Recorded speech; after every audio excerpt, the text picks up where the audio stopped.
Hello everyone, good morning. Welcome my another mini blog video. So আজকের ব্লগটা আমি এখান থেকে শুরু করছি। তো বাইরে বৃষ্টি হচ্ছে আর আমি ব্রাশ করে নিচ্ছি বাইরের বৃষ্টি অনুভব করতে করতে। তারপর আমি গরম জল বসিয়ে দিয়েছি। তার আগে আমি এই বোতলগুলোকে ভালোভাবে পরিষ্কার করে জল ভরে নিয়েছি। আর এইদিকে ছোলাটাকে আমি ধুয়ে রেখেছি। তো সকালবেলাতে যে এক গ্লাস জল আর ছোলা খেয়ে নিয়েছি। তারপর আমি সব কাজ করে নিয়েছি। তো তারপরে আমি স্নান করে ছাদে চলে এসেছি।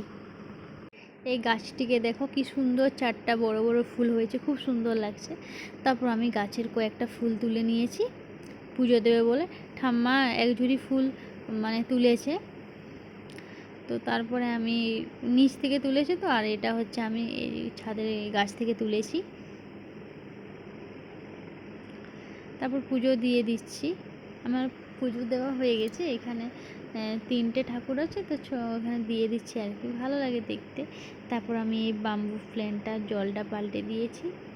তারপর আমি এই ময়ূর পালকটা নিয়ে একটা ভিডিও বানাচ্ছিলাম। এই ময়ূর পালকটা আমি গত বছর মেলা থেকে নিয়ে এসেছি। আর তারপর আমি কান পরিষ্কার করবো বলে একটা তুলো নেবো ভাবছি, দিয়ে দেখি যে এই অবস্থা। এগুলো সব টিউলিপের, তাও দেখি কেমন কালো কালো হয়ে গেছে, বর্ষার কারণে হয়তো। তো তারপর আমি রান্নাঘরে চলে এসেছি, যেসব রান্না আমি করে নেব। প্রথমে আমি এই যে ডিমের বড়া মাছের ডিমের বড়াগুলো ভেজে নিচ্ছি।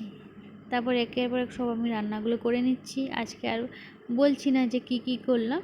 তারপর বাবা মাঝখানে খেতে এসেছিলো, তো বাবাকে আমি মুড়ি খেতে দিয়ে দিয়েছি।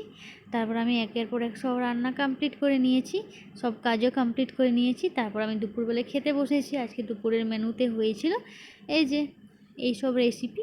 দেন বাবা ভাত খাওয়ার পর এই যে আমাদের বাড়িতে যে কাকগুলো আসে তাদেরকে খেতে দিয়েছে, তো কাকগুলো খেয়ে চলে গেছে। আর এই পায়রাগুলো এসেছে, এক ঝাঁক পায়রা এসেছিলো। আমি যখন ভিডিও অন যখন ক্যামেরাটা অন করিনি, তো তার আগেই ওরা খেয়ে উড়ে চলে গেছে। তো ক্যামেরাটা যখন অন করি তো ভিডিও করতে আর কি পারিনি।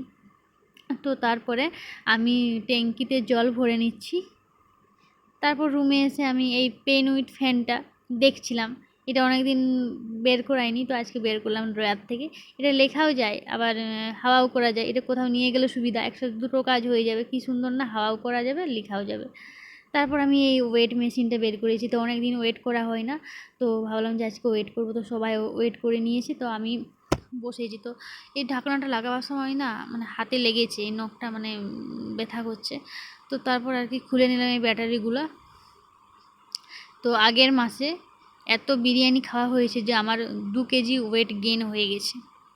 তো যাই হোক, ডায়েট করে কমাতে হবে। তো তারপরে যে বসে পড়েছি তুষারের সব খেলনাগুলো দেখতে।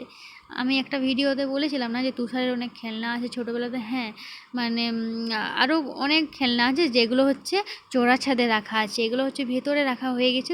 তো সব ওগুলো যেহেতু দরকার নেই, তো ওই কারণে আর কি যখন চোরা ছাদের ওখানটা খোলা হবে তখন দেখাবো সুযোগ হলে। আর এই কয়েকটা খেলনাগুলো হচ্ছে এইখানেই ছিল। এই যে পাজেলগুলো, এটা 4টা পাজেল ছিল, একটা পাজেল মনে হয় হারিয়ে গেছে, যে 3টা পাজেল আছে। আর ওই সাইডে যে ছোট ছোট পাজেলগুলো ওগুলাও আছে। আর এটা হচ্ছে ম্যাজিক বক্স, এটা হচ্ছে বাবা কিনে দিয়েছিল তুষারকে। এই যে ছোট ছোট 3টা গ্লাস আছে, তার মধ্যে এরকম 5টা 6টা বল আছে। তার মধ্যে আবার ম্যাজিক দেখানোর যে বুকসটা, ওই বুকসটা রয়েছে, যেটা কীভাবে ম্যাজিকটা দেখাতে হবে সেটা লেখা আছে। তারপরে সে জাদুঘর ইউজ করে না, ওই যে পালক দেওয়া সেই ডান্ডাগুলো, ওইগুলো আছে, 2টো ছিল। ওই যে এটা ভালো আছে, আর এটা হচ্ছে ওই পালকগুলো কয়েকটা ঝরে গেছে। তারপরে হচ্ছে এই যে তাসগুলো, এটা হচ্ছে টাকার বুকস। আবার অনেক কিছু রয়েছে এটার মধ্যে, লুডো সেই গুটিগুলো রয়েছে, বেশ সুন্দর। এগুলো হচ্ছে ভালো লাগে আর কি। ছোটোবেলায় এই ভিডিওটা দেখলে তুষারের হয়তো ছোটোবেলার কথা মনে পড়বে। তো এই ভিডিওটা রয়ে যাবে, যখনই এই জিনিসগুলো যদি কোথাও রয়ে যাও, যদি কোনো সময় না খুঁজে পাওয়া যায়, তো এই ভিডিওটা রয়ে যাবে, দেখতে পাবে। দেন আমি ওইগুলো সব ভালোভাবে গুছিয়ে রেখেছি আর প্যাকেট করে দিয়েছি যাতে না নষ্ট হয়ে যায় জিনিসগুলো। তারপর হচ্ছে ওই কীটপতঙ্গগুলো যেগুলো হচ্ছে জলে দিলে বড় হয়ে যায়, ওগুলো আমি বাটিতে ভিজিয়ে দিয়েছি, দেখবো যে বড় হয় কি না। তারপর হচ্ছে মা দোকান গিয়েছিল ডিম আনার জন্য। তো আমি ডিমগুলো যখন গোছাচ্ছিলাম, তো দেখি একটা প্লাস্টিকের মধ্যে একটা ফড়িং চলে এসেছে, মনে হয় দোকানদার এটা ফ্রিয়ে দিয়েছে। তারপর রাত্রেবেলা রান্না করার পর দেখেছি গ্যাস সিলিন্ডারটা শেষ হয়ে গেছে। তো আমি পাল্টে নিচ্ছিলাম। তা দেখা হচ্ছে নেক্সট ব্লগে। Tata, bye bye.